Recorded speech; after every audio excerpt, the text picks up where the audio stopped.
consideras una persona espiritual? Sí, sí, me considero una persona espiritual. ¿Qué es Dios para ti? Dios para mí es todo, Dios es para mí todo lo que existe.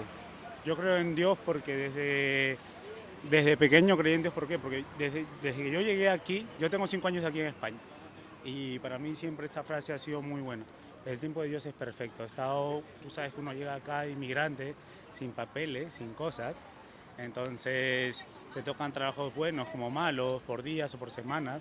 Entonces lo que uno hace como sudamericano, y lo digo, peruano, ecuatoriano, boliviano, colombiano, creemos mucho en Dios.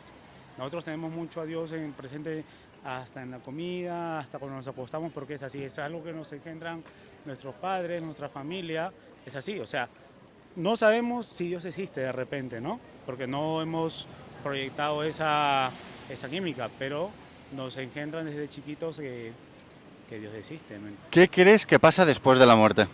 Después de la muerte, la verdad que no sé, me gustaría saberlo en un momento, pero no sé, pero pienso que después de la muerte creo que uno siente paz, porque estar aquí en el mundo es muy complicado, ¿sabes? Mira, yo te voy a decir lo que la Biblia dice al respecto. La Biblia dice que está establecido que los hombres mueren una sola vez y que después haya juicio. La Biblia dice que todos seremos juzgados, o bien para vida eterna o para condenación.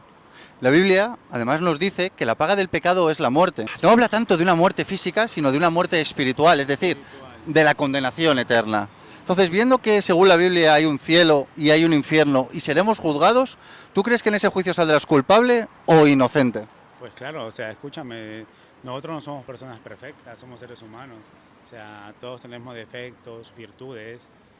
Yo he hecho cosas malas, como cualquier persona que ha hecho cosas malas, no en el sentido, o sea, cosas malas, te lo digo, en el tiempo explícito, robar o drogas o cosas, pero no. Cosas malas pueden ser de repente como que para uno, que una persona tranquila, no ir al trabajo, que te meto una mentira piadosa, una mentira blanca, que estoy mal por el estómago, no, o sea, pero te digo, sí, en un momento seremos juzgados, sí. Vamos a ser juzgados, sí, porque es así, porque yo te pregunto a ti, a ver, ¿tú eres perfecto?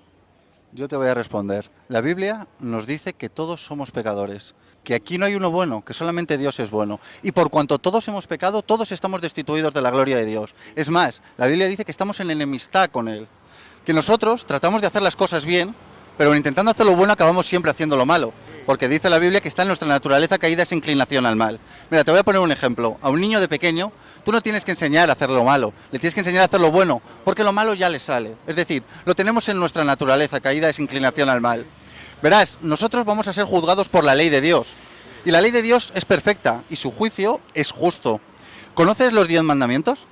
Los 10 mandamientos, sí, sí me los conozco, pero no los practico de repente a veces porque uno, pues te lo digo, porque uno llega aquí, yo soy acá, yo llego a este país, entonces me dedico, como se dice uno, a trabajar como inmigrante, como extranjero que es. Vienes aquí, tu cabeza, tu fundamento está en trabajar, en ver a tu familia, pero claro, lo cumplo, que es honrar y trabajar y no hacer daño a nadie, ¿me entiendes? O sea, es lo que yo hago, será el tercer mandamiento que hago, no lo sé, pero de los 10 habrá uno que esquivo, no lo sé. Mira, yo te voy a mencionar algunos de esos 10 mandamientos, ¿vale? Nos dice, no robarás, no matarás, no adulterarás, no dirás falso testimonio, honrarás a tu padre y a tu Sí, madre, amarás a Dios sobre todas las cosas. Verás, Jesucristo, cuando vino a esta tierra, nos dio unas cuantas aclaraciones sobre los 10 mandamientos y nos aclaró que el no matarás no significa solamente el hacer el acto físico de matar a una persona, sino con odiar a una persona en nuestro corazón ya estamos asesinando. Lo mismo dijo con el adulterio. Digo que adulterar no es tanto hacer el acto físico, sino que con codiciar a una persona en nuestro corazón ya estamos adulterando. Como podemos ver, el estándar de Dios es muy alto y para nosotros, pecadores, es muy complicado, por no decir imposible, cumplir su ley. Así de pronto se te viene alguna ley de Dios que hayas podido incumplir viendo lo no, que no, acabamos de escuchar. matarás ni robarás, no. Yo soy una persona que vine con ilusiones, con sueños, tengo una familia en Perú, pero las cosas no se dieron. Entonces, pues te toca estar aquí, estás en un país que no conoces a nadie, que nadie te dice, ¿sabes qué? Toma un trabajo, te confío en ti. La desconfianza siempre va a haber por todos lados, porque hay gente mala y buena en todos lados. Entonces me tocó pasar cosas malas, que yo tengo mi esposa en Perú y acabamos terminando por el simple hecho de la economía, porque no tenía la solvencia para poder mandar, ¿me entiendes? Entonces, como tú dices, o sea, tú me dices los 10 mandamientos, no robarás, no matarás, y entonces te toca hacer cosas, ¿me entiendes? Para salvar a tu familia. Mira, Pero no cosas malas, no cosas malas, sino que irte por otros lados y cosas, y, y tú lo entiendes, que tú eres español, ¿no? tenemos que entender, es que si nosotros creemos en Dios, tenemos que confiar en Dios. Yo creo en Dios, yo creo en Dios. Él es nuestro proveedor. Y es así. Yo te quiero hacer ver una cosa, que da igual que seas peruano, colombiano, da igual la nacionalidad que tengas, español, francés, italiano, ecuatoriano, todos nosotros, para Dios, somos iguales. Dios no hace acepción de personas. Y ahora te quiero decir una cosa, si tú crees en Dios, debes de confiar en Dios. Dios es el que nos provee, el que nos sustenta, el que nos levanta. Dios está aquí y Dios existe. Ahora bien, no es tanto el haber oído hablar de Dios como el tener un encuentro con Dios. Porque cuando uno tiene un encuentro con Dios, ciertamente no vuelve a ser el mismo. Todo cambia en su vida. Pero primeramente debemos de entender cuál es nuestra posición, es decir, cuál es en el lugar que nosotros nos encontramos. Nosotros vamos a ser juzgados, como te decía, por la ley de Dios. Todos hemos quebrantado la ley de Dios. Es más, nadie puede jactarse de ganarse el cielo por sus obras, porque para Dios todas nuestras buenas obras son como trapos de inmundicia. Dice la Biblia que nuestras maldades nos llevan como el viento. Nosotros nada podemos hacer para justificarnos, porque Dios sabe los pensamientos que tiene para nosotros, dice el Señor, pensamientos de bien y no de mal, para darnos a todos el fin que esperamos. ¿Tú conoces el Evangelio? El Evangelio, pero ¿cuál de todos? ¿El Evangelio cuál? ¿Cuál Evangelio? El Evangelio de nuestro Señor Jesucristo. ¿Pero cuál? A ver, Solo hay un evangelio, solo hay una buena noticia, y es Jesucristo. Verás, Jesucristo es el camino, la verdad y la vida, y nadie va al Padre si no es por Él.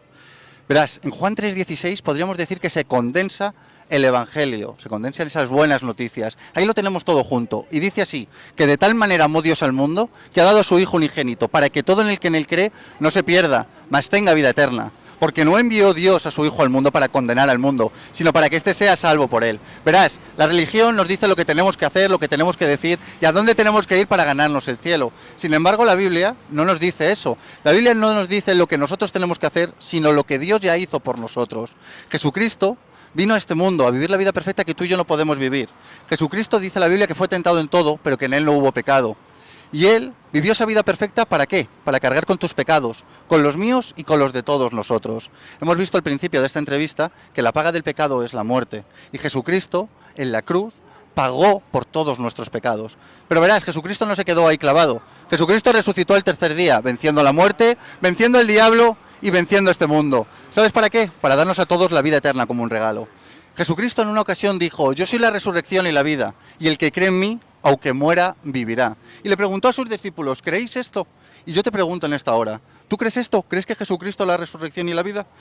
sí, yo creo, sí. Yo creo en Jesucristo mucho. Yo todos los días, desde que amanezco, desde que me voy a dormir, yo creo en Jesucristo. Es cierto que muchas personas creen en Dios, y ciertamente la Biblia dice que los demonios también creen y tiemblan. El problema es que nosotros decimos creer y tampoco es tanto que temblemos. Verás, en cierta ocasión Jesucristo tuvo una entrevista con una persona que se llamaba Nicodemo. Era un religioso de la época. Este acercó a Jesucristo en la noche para preguntarle, para saber más acerca de él.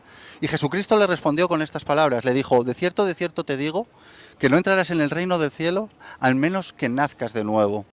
Ciertamente nosotros debemos de tener un encuentro con Dios, porque solamente teniendo un encuentro con Dios podremos volver a nacer de nuevo. Verás, lo que es nacido de la carne, carne es, y lo que es nacido del espíritu es. Las cosas de la carne no buscan a Dios. Sin embargo, en el espíritu es en lo que nosotros podremos encontrar a Dios. Y es necesario que tengamos ese encuentro, que miremos a la cruz con esperanza y que nos arrepintamos de nuestros pecados.